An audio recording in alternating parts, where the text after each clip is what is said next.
Simula na ang tunay na laban.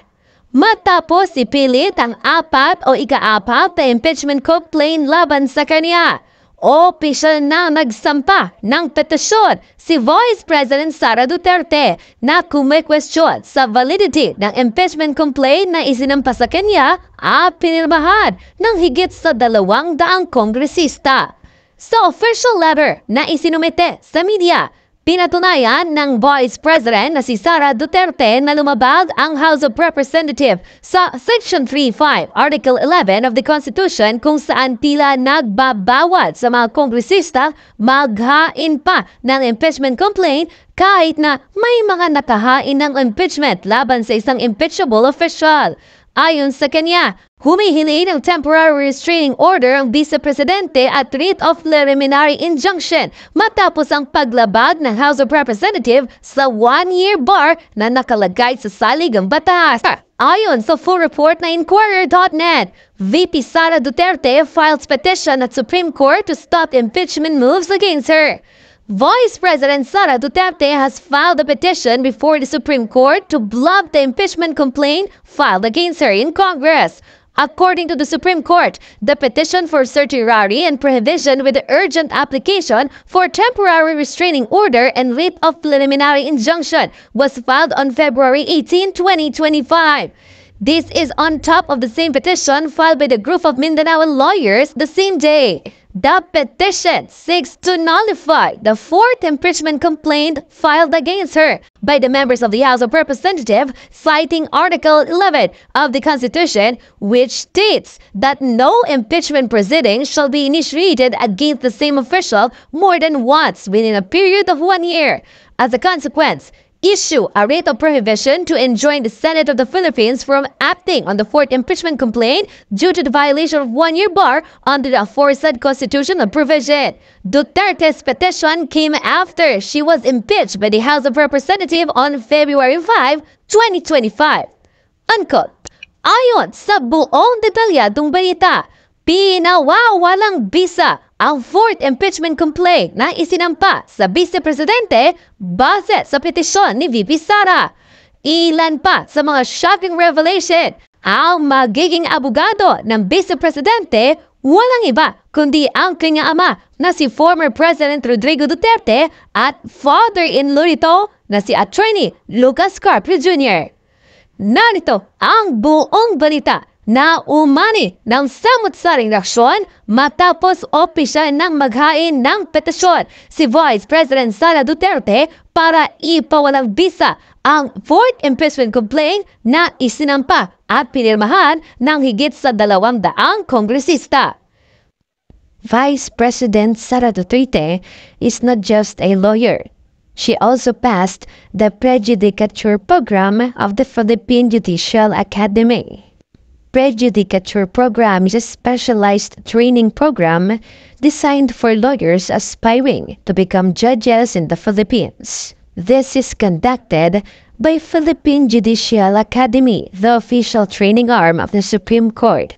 The said program covers topics like constitutional law, civil and criminal procedure, judicial ethics, evidence, and judicial writing.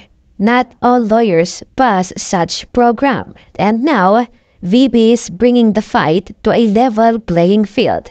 Let the legal showdown begin.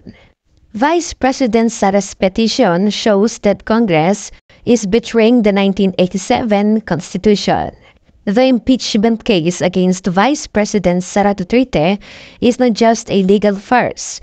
It is a brazen power play that exposes the House of Representatives' outright refusal to uphold its constitutional mandate. What should be a solemn process of accountability has been hijacked by political operatives, turning impeachment into a weapon of political persecution rather than a tool for justice. The House of Representatives of the Philippines is openly violating the Constitution in a desperate attempt to force Duterte out. The timing of these impeachment complaints is particularly suspect. The first 3 complaints were filed in December 2024, just months before the May 2025 elections. Under Section 3, Article 11 of the Constitution, an official cannot be subjected to multiple impeachment complaints within a year, 1-year bar rule. Yet, instead of respecting this clear safeguard, Speaker Martin Romualdez and Secretary General Reginald Velasco deliberately froze 3 impeachment complaints filed in December 2024, only to push through a 4th one when they had enough political backing to guarantee Duterte's removal. The House of Representatives, aware that the composition of Congress could change after the elections, appears to have orchestrated a delay in the referral of these complaints to ensure that the 4th complaint could be filed with the necessary signatures to fast-track the impeachment process. This blatant manipulation of the impeachment process for political gain is a gross violation of the constitutional rights of the Vice President and an affront to the 32 million Filipino people who duly and democratically elected her. This is an outright abuse of power. The House's deliberate delay tactics prove that this impeachment is not about accountability. It is about ensuring that one political faction dominates at all costs. By manipulating impeachment rules to fit their political agenda, the House of Representatives has abandoned its duty as an independent institution and reduced itself to a rubber stamp for political vendettas. This is a direct assault on democratic checks and balances, a sign that Congress is no longer serving the Filipino people, but the interest of a select few. This isn't just about Vice President Duterte. It's about whether we allow Congress to trample on the rule of law for political gain. The Supreme Court must act now to prevent irreparable damage to our democracy. It must, number 1, declare the 4th impeachment complaint unconstitutional and nullify it. 2, issue a writ of prohibition against the Senate to prevent them from acting on an unconstitutional case. Number 3, enforce a temporary restraining order to halt this reckless political circus before it further erodes public trust in government institutions. This impeachment spectacle has already exposed the House of Representatives as a puppet of political interest rather than defender of the Constitution. If the Supreme Court allows this travesty to continue, it will signal that our democratic institutions have become playthings for the powerful and that the rule of law no longer applies to those who seek to control the government by any means necessary. The Filipino people must not stay silent. We must demand that the impeachment process be free from political manipulation and rooted in constitutional principles.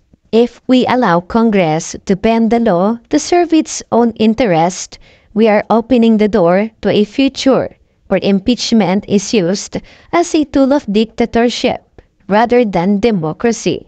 It is no longer just about Sara Duterte. This is about whether the Constitution still means anything. This is about whether we still have a functioning democracy. The Supreme Court must act, and the Filipino people must hold Congress accountable for its betrayal. The fight is far from over. History will remember who stood for democracy and who conspired to destroy it. Kahit anong maging resulta ng impeachment ay hindi magbabago ang pananaw ng taong bayan kay Bibi ang Bangag, kay Tambanos Los Romualdez at sa lahat ng mga buwayang nakapaligid sa kanila.